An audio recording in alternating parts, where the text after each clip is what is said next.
Olá, ouvintes, tudo bem? Bem-vindos à 9ª temporada do podcast Direito Empresarial Café com Leite. Eu nem acredito que a gente vai fazer 4 anos juntos, ouvindo, discutindo, se deliciando aqui com o direito empresarial. Esse é o podcast perfeito para quem busca conhecimento jurídico durante o dia a dia. É a sua biblioteca em áudio, gratuita, repleta dos principais textos e autores do direito empresarial no Brasil. Eu sou Amanda Taide, mineira, cruzeirense da UFMG na origem, com passagem em São Paulo, no Largo São Francisco, USP, e Candanga, Fluminense e UNB, de coração. Eu sou casada, mãe do Pedro, de quase 7 anos. Pedro Cristiano Ronaldo. Do Lucas, de 5 anos. Lucas Cristiano Ronaldo, Mbappé e Cano. E tutora do Vira-Lata, da Farofa. Sou professora da UNB e consultora no Pinheiro Neto Advogados, em direito privado, nas áreas de direito da concorrência, comércio internacional, compliance, anticorrupção, acordos de leniência, negociações, direito empresarial em geral. Esse é um podcast simples, curto e gostoso, como um café da manhã, rapidinho durante a semana. Você quer navegar pelo podcast? O nosso novo site foi totalmente remodelado. Entrem em podcast.direitoempresarial Café com Leite e vocês verão uma forma completamente nova de navegar pelo nosso podcast. Os episódios estão organizados tematicamente como uma trilha do conhecimento, facilitando o acesso de todos vocês a temas como teoria da empresa, fundamentos do direito societário, sociedades limitadas, sociedades anônimas e muito mais. Pegue então sua xícara de café com leite ou chá, seu tênis para fazer exercício físico ou seu fone de ouvido para ouvir no seu meio de transporte diário. Vamos então comigo para a próxima xícara de café com leite?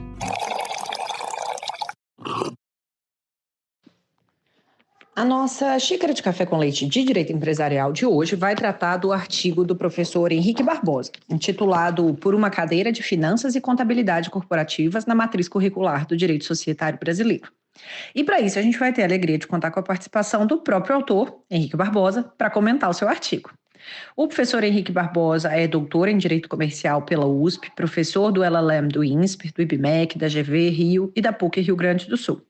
É presidente atualmente do Ibrademp e sócio do Barbosa e Barbosa Advogados. É também mineiro e atleticano.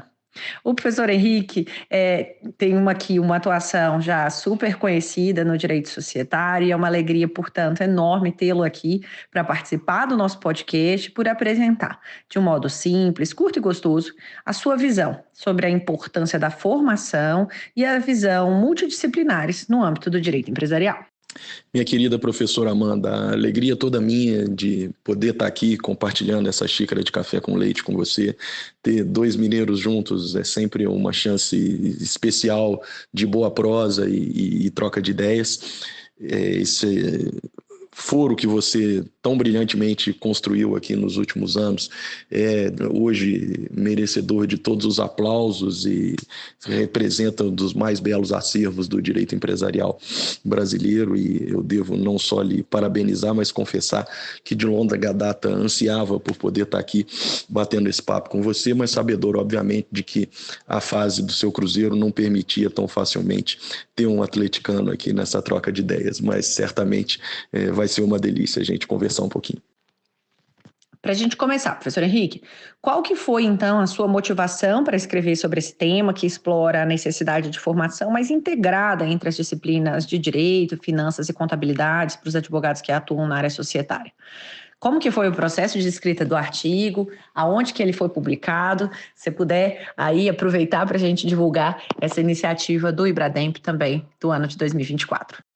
Bom, Amanda, a ideia de escrever esse texto, ela é fruto de uma percepção que foi se consolidando para mim ao longo dos anos, de um distanciamento muito grande e perigoso em uma série de aspectos que os profissionais do direito societário têm, seja na sua formação, seja na atuação prática, da temática das finanças e da contabilidade corporativas.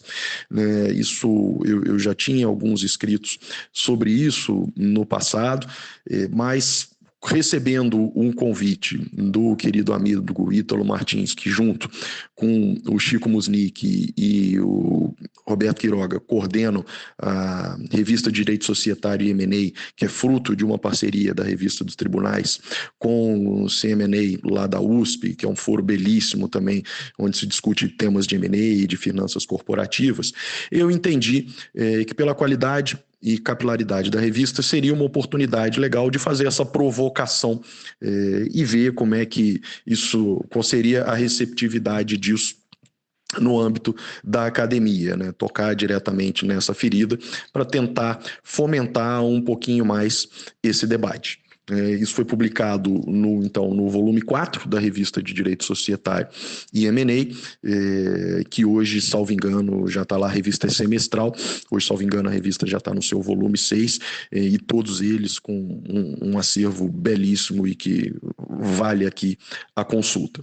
Aproveitando o seu gancho gentil aí para a gente falar um pouquinho de Ibrademp, né, onde hoje eu tenho a honra e a alegria de sentar na cadeira de presidente e tê-la como coordenadora, co-coordenadora da comissão de Direito Concorrencial. O Ibrademp completou seus 20 anos no ano passado e hoje ganhou uma dimensão, felizmente, bastante grande e prestigiada, né? Hoje o Ibrademp tem suas 10 comissões temáticas sobre os mais diversos eixos no entorno do direito empresarial. Essas comissões reunidas realizam ali algo em torno de 70 reuniões anuais, entre reuniões online e reuniões presenciais, e algumas com interação entre as diversas comissões. No ano passado, tivemos o nosso congresso de 20 anos, concluímos o ano com o lançamento também de uma belíssima obra coletiva de direito empresarial em celebração aos 20 anos do Ibrademp, com temas escritos por coordenadores ou membros efetivos dessas nossas 10 comissões temáticas. Enfim, né, fica aqui o convite para que todos aqueles que eventualmente não conhecem venham conhecer o Ibrademp, acessem suas redes sociais, eventualmente façam contato com você ou comigo para vir participar como convidados nossos de alguma reunião e possam se engajar ali para que a gente possa sempre enriquecer e sofisticar os bons debates. E lhe agradeço novamente por essa gentil oportunidade. Então, vamos entender um pouquinho da origem, né, dessa sua percepção a respeito do distanciamento prático entre os profissionais do direito e a temática financeiro, contábil. Como que você percebeu esse distanciamento ao longo dos anos? Eu tive a sorte, desde muito cedo na minha carreira profissional, poder atuar com direito societário, fosse em operações de M&A, fosse num consultivo societário bastante intenso, fosse no contencioso estratégico, né?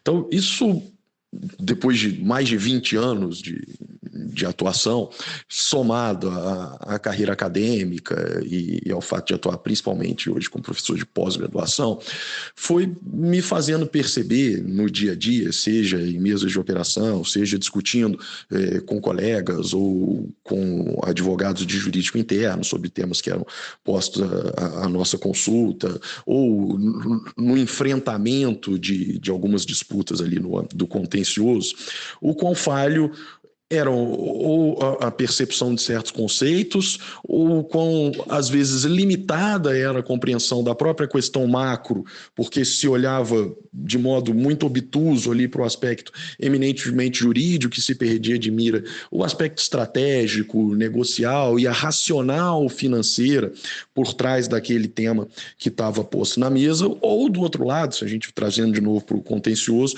quão difícil era, às vezes, explicar para um juiz que um aumento de capital nem sempre é positivo para a empresa, entender, né, mostrar para ele o que é um conceito da ideia de custo de capital, que dinheiro do sócio, sob a ótica financeira, não raro é mais caro para a sociedade do que o dinheiro de banco, que dívida não raro é saudável por uma série de aspectos, enfim, né, por uma gama de fatores, fosse em sala de aula, fosse nesse dia a dia profissional, isso foi ficando claro para mim que a gente tem essa carência ainda na prática, né? Isso, como eu mencionei anteriormente, já tinha me motivado, eu e o amigo Sérgio Botrel, que é um baita advogado, mas hoje atua no universo de finanças, com fundos de private equity, distressed investment, mas tem uma essência, um nascedouro também no direito societário e no M&A. A gente coordenou juntos, ainda em 2015, uma obra que era chamada de Finanças Corporativas, Aspectos Jurídicos e Estratégicos, cujo mote era essa análise eminentemente jurídica, mas sobre o viés financeiro dos temas de direito societário. Pois em 2018 para 2019 fizemos um segundo volume, que era chamado Novos Temas de Direito e Corporate Finance. E no meu dia a dia, né, talvez por ter ficado lá 13 anos na coordenação do pós do IBMEC, também isso me ajudou muito a conviver com os outros cursos, os outros universos, especialmente de finanças, de contabilidade e de gestão. Esses conceitos talvez ficassem mais claros e mais intensos para mim, e era mais fácil levar isso para a mesa, para o dia a dia, e tornar isso mais perceptível, né? Enfim, né, foi essa conjugação de fatores aí que me fez materialmente perceber essa discrepância e esse apartamento de multidisciplinariedade. Então, ao longo dos anos, né, pela sua visão, há, portanto, essa deficiência histórica, né, dos alunos de direito, dos advogados em empresarial, em relação a temas de contabilidade e finanças. A partir dessa sua percepção, qual que é a origem, né, desse distanciamento entre essas duas áreas, entre esses dois ramos aí do conhecimento? Acho que tem uma conjugação de fatores aqui, né? Acho que acabam redundando num fator que foi culturalmente arraigado, que foi o distanciamento na formação jurídica tradicional, especialmente em sede de graduação, apartada dessa multidisciplinariedade ou dessa interdisciplinariedade e dessa estranha noção, né, ignorando uma lição mais do que centenária, né, do Rocco, de que o fato de que uma eventual ciência pode ser autônoma, mas não significa que ela seja isolada ou independente de um estudo conjugado com outras ciências complementares, como é o caso, claro, a meu juízo, entre a ciência jurídica e as ciências financeiras e contábeis, né?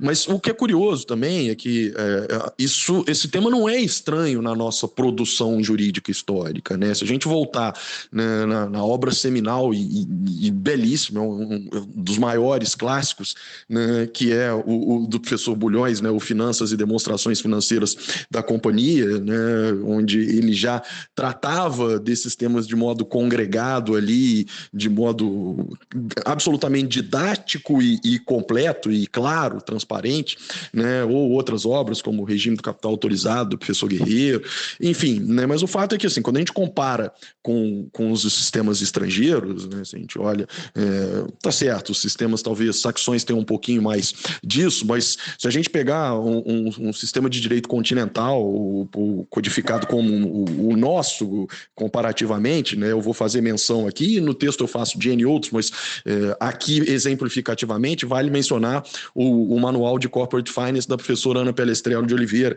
da Universidade de Lisboa, né, que é um manual em português, completíssimo, que trata sobre esses temas, mas a maioria dos alunos ou dos profissionais aqui, lamentavelmente, desconhece, né, e a gente não tem também uma obra sistematizada dessa natureza na nossa doutrina, pelo menos que eu conheça até aqui, né? E, enfim, isso faz com que, óbvio, talvez tenha um fator também de o Brasil tem entrado um tanto tardiamente num contexto robusto do que é o direito societário no nível de dinamismo, sofisticação técnica e volume financeiro envolvendo as operações societárias. Eu digo tardiamente, mas especialmente segundo o governo Fernando Henrique, ali, o período das desestatizações e investimento estrangeiro, as grandes operações e reorganizações societárias, enfim, né, depois o boom de liquidez do nosso mercado de capitais, da primeira década dos anos 2000, mas o fato, e aí devo reconhecer também que depois dali, algumas instituições, e aí para nominar apenas aquelas que eu conheço de dentro ali, como, por exemplo, o INSPER, FGV, tenham e tratem as matérias com outra pegada, o fato que a grande base, a grande massa que eu mencionei lá atrás, ainda tem currículos que estão parados no tempo, né? E que ou bem sequer consideram, sequer analisam essas matérias, ou quando muito também as tratam de maneira divorciada uma das outras, né? Voltando naquela história da lição do Rocco, né? Tratando como se essas matérias fossem autônomas e não merecessem ser analisadas de modo conjunto. Até por isso, eu entendo que a ideia seria tratar de modo congregado de uma cadeira de finanças e contabilidade corporativa. Assim. Espera só um pouquinho que eu já volto para nossa entrevista. Que você curte direito empresarial, eu já sei. Que você está aqui ouvindo o nosso podcast. A minha pergunta é: você sabe quão conectado o direito concorrencial está do direito empresarial? Tem interesse em se aprofundar nesse tema? No primeiro semestre de 2025, eu vou lançar a segunda turma da minha pós-graduação em Direito Concorrencial. É uma pós-graduação totalmente virtual, registrada no MEC, com conteúdo linear, completo e extremamente atualizado, que visa preparar os alunos para os problemas práticos do dia a dia. Operações societárias que são de notificação obrigatória ao CAD, cláusulas contratuais, práticas empresariais, como que o direito concorrencial se relaciona com outras áreas do direito. Se você ficou curioso e interessado em como que esse conhecimento pode contribuir na sua formação jurídica e na sua atuação prática, eu te faço o convite. Entra no site Pós em Direito Concorrencial e se inscreva na nova pós-graduação que eu estou lançando, portanto, agora, em 2025, a turma 2. Eu espero você lá. Eu já peguei minha xícara de café com leite e a gente pode voltar para a nossa entrevista.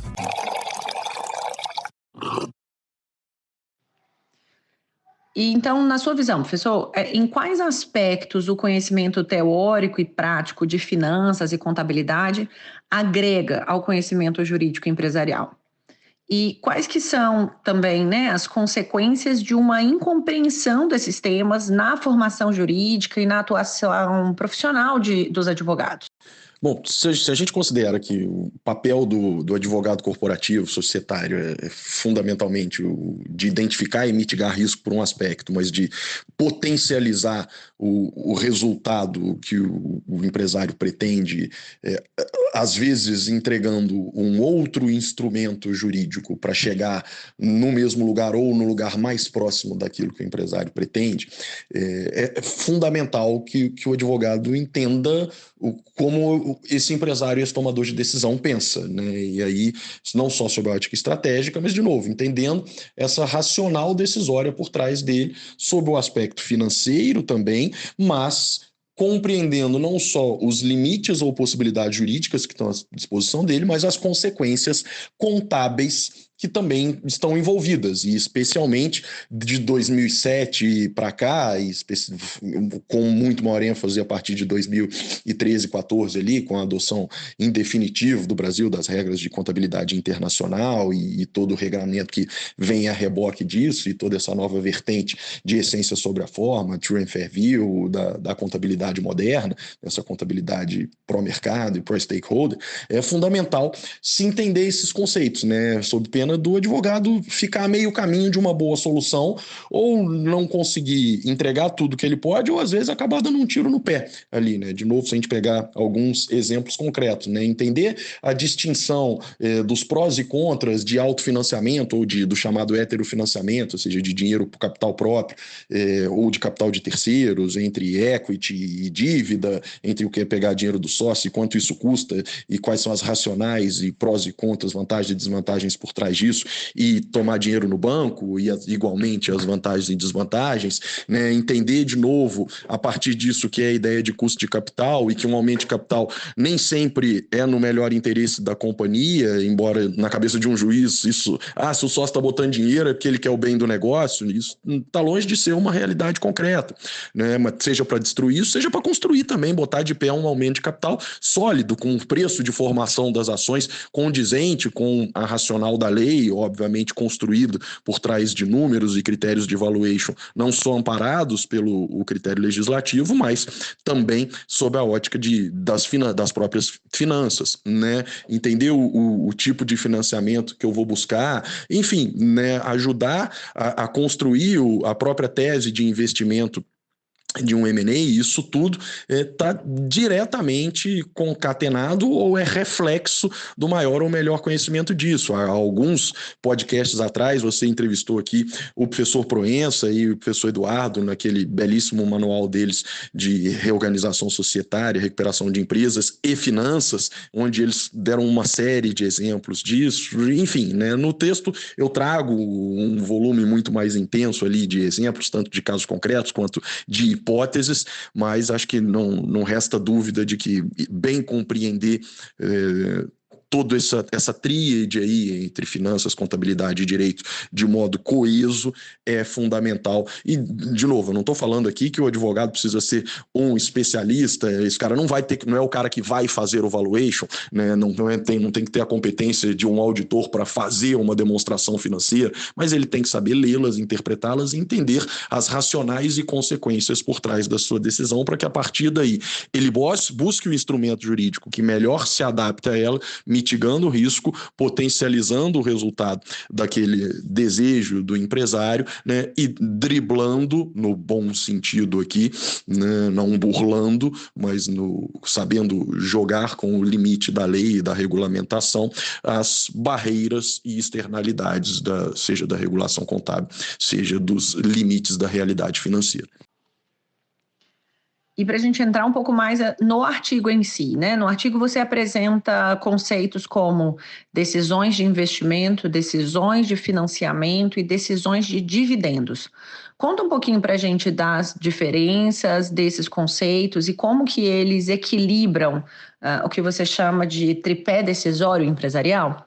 Legal. Bom, esse tripé aí é o que, de novo, a teoria da administração e a teoria das finanças vão apontar para a gente como a matriz decisória que vai pautar as opções feitas no dia a dia ali dos empresários, considerando todos esses fatores que a gente já ponderou aqui ao longo do nosso papo, né? Partindo das chamadas decisões de investimento, ou seja, aonde ele vai empreitar, onde ele vai investir, onde ele vai aportar os recursos dele, qual vai ser o objeto daquela sociedade. E quando a gente olhar para a contabilidade, né, fazendo de novo essa correlação temática entre as matérias, eu vou estar pensando ali, olhando basicamente para a coluna do ativo ali, né? Como é que eu compus o meu ativo, ou seja, onde eu pus e aportei dinheiro, e, portanto, vou conseguir aferir qual é o risco operacional daquele negócio, né? Mas para isso, e até para que ele possa investir e empreitar, ele precisa tomar, antes disso, as chamadas decisões de financiamento, né? Ou seja, onde ele vai buscar recursos, onde que ele vai tomar o funding para esse negócio, né? Seja via autofinanciamento, que a gente mencionou, seja recursos próprios, recursos de sócio,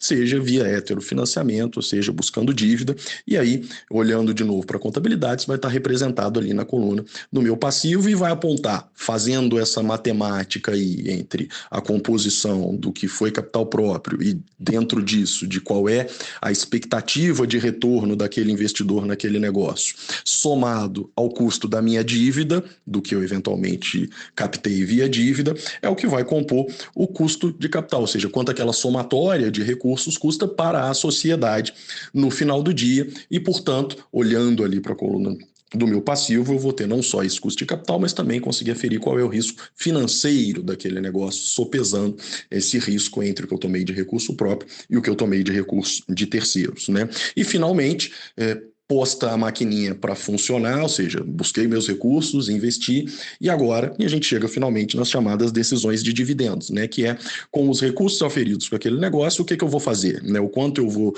reinvestir, ou o quanto eu vou reter em caixa e a que título, ou o quanto eu vou devolver e também a que título para os meus acionistas, para os meus sócios, para os meus investidores, né? E é a boa conjugação desse tripé, desse chamado tripé aí, entre tomar recursos no mix adequado, né, de equity e dívida, alocar em atividades que são rentáveis e operacionalmente minimamente previsíveis e ao final do dia devolver recursos numa quantidade adequada e que mantenha o meu acionista e investidor satisfeito e não queira simplesmente pegar a grana dele e investir num outro negócio em função de custo de oportunidade, mas sem perder de mira a necessidade de preservar o caixa e a liquidez da companhia e a capacidade de investimento futuro, é que vai compor e representar no final do dia o sucesso maior ou menor do que é uma empresa, né, do que é um negócio.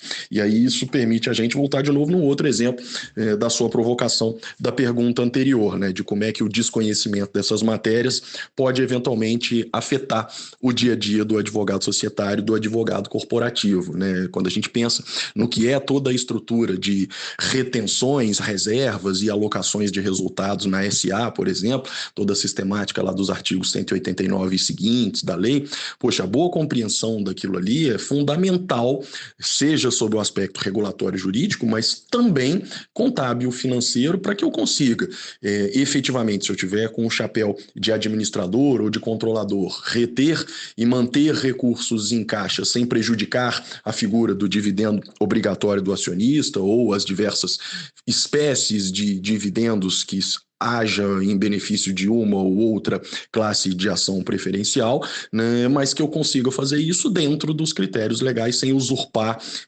ou sem burlar o sistema de retenções e reservas e as suas balizas postas na lei. Da mesma maneira, bem compreender isso sob a ótica do minoritário é o que vai permitir que você derrube uma eventual retenção ou criação de reserva abusiva ou contrária à sistemática tão bem arquitetada pelo sistema da lei.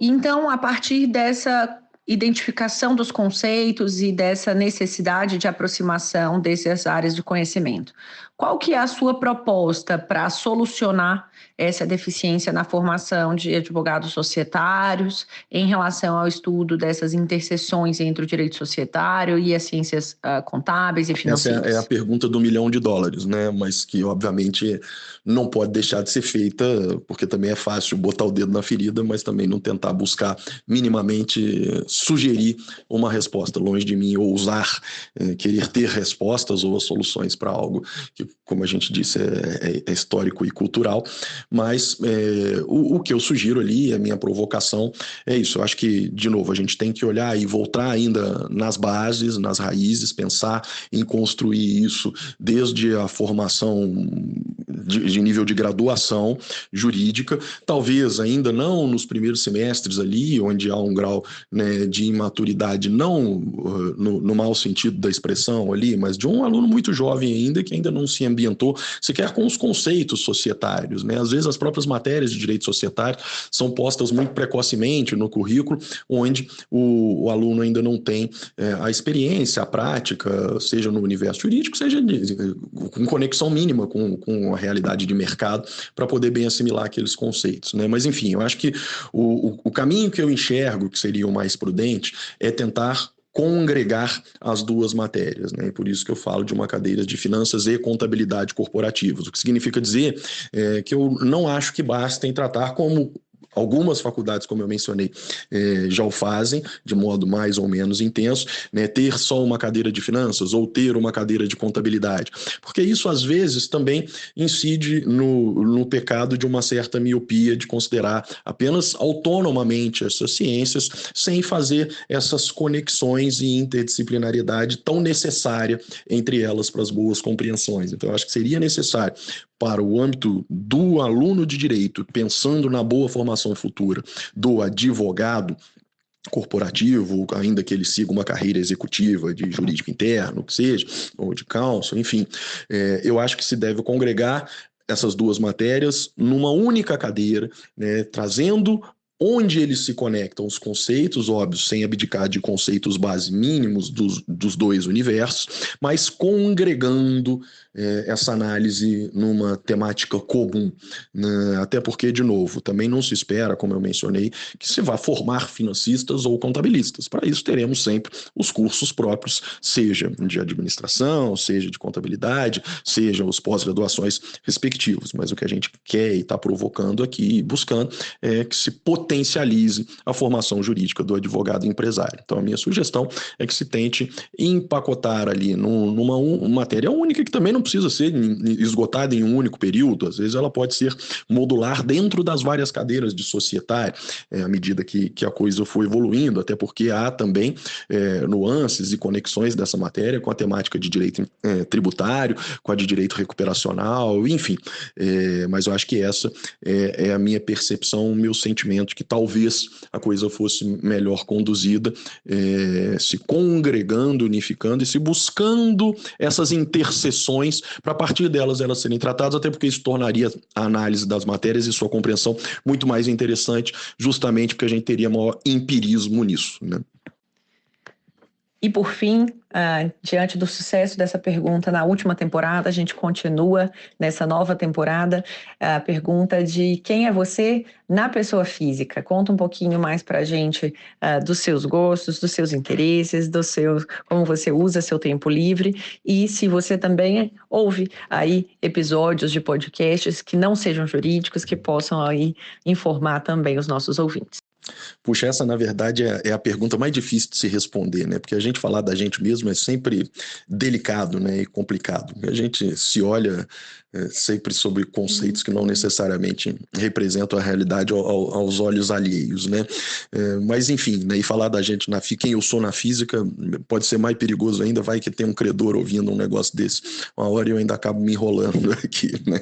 Bom, mas brincadeira à parte, até para facilitar a resposta e invertendo aqui a sua pergunta, começando de trás para frente, falando de podcasts, né? Eu tenho 2 cativos do universo jurídico, que são obviamente o direito empresarial Café com Leite, que como eu bem mencionei no início, induvidosamente hoje o maior acervo técnico que você bem construiu ali ao longo dos anos com a contribuição de uma gama belíssima de profissionais e professores. E eu gosto muito também do direito de resposta, e aí fazendo um jabá alheio aqui, se você me permite, mas é o nosso querido amigo e também conselheiro do Ibrademp, do Renato Sapiro, né, lá do direito de resposta, que tem uma pegada e uma proposta diferente da direito empresarial Café com Leite, mas que eu acho super legal também. Então esses são os 2 que no universo jurídico eu não abro mão deles. Fora isso, eu confesso que ouço muito menos podcast do que gostaria, seja em função do corre-corre diuturno, seja justamente em função de, no tempo livre, a gente quer fazer um pouquinho do que a gente gosta extra altos, né, vamos dizer assim. E aí, eu gosto de ouvir de vez em quando eu tenho um tempinho, o Market Makers, eu gosto bastante dele, né, mas aí chegando em quem eu sou, o que eu faço, né, bom, acho que o Henrique na física é um cara que adora estar com a família, né, eu sou um cara muito caseiro, adoro estar com minha mulher, com meu filho, viajando com eles, curtindo, né, indo pro campo ver o galo, ou mesmo em casa, enfim, né, tomando meu vizinho, adoro cozinhar, sou metido a chefe de vez em quando, adoro estar com os meus amigos, adoro essa vida institucional, esse engajamento acadêmico institucional aí de Ibrademp da vida, em instituições de pós-graduação, participar de papos como esse. Não sou um cara com muitos mistérios e muito sofisticado, não. Sou um mineirinho ainda bem caipira mesmo. Muito obrigada pela sua presença e até a próxima. Amanda, eu que agradeço o gentilíssimo convite, esse papo super gostoso, uma alegria enorme estar aqui, vai ser uma satisfação sempre que puder a gente ter outros papos no futuro. Um abraço e agora sou eu quem conta com você lá no Ibrademp na nossa comissão. Um abraço a todos aí.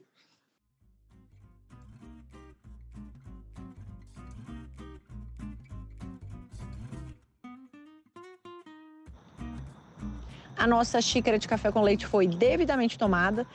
Agradecendo aqui a nosso convidado pela presença, a vocês pela audiência. Se vocês tiverem sugestões, comentários, não deixem de me procurar. No LinkedIn, Amanda Taide, no Instagram, Direito Empresarial Café com Leite. E também, caso vocês tenham meu contato, podem me mandar mensagem no WhatsApp. Um abraço a todos. Tchau, tchau.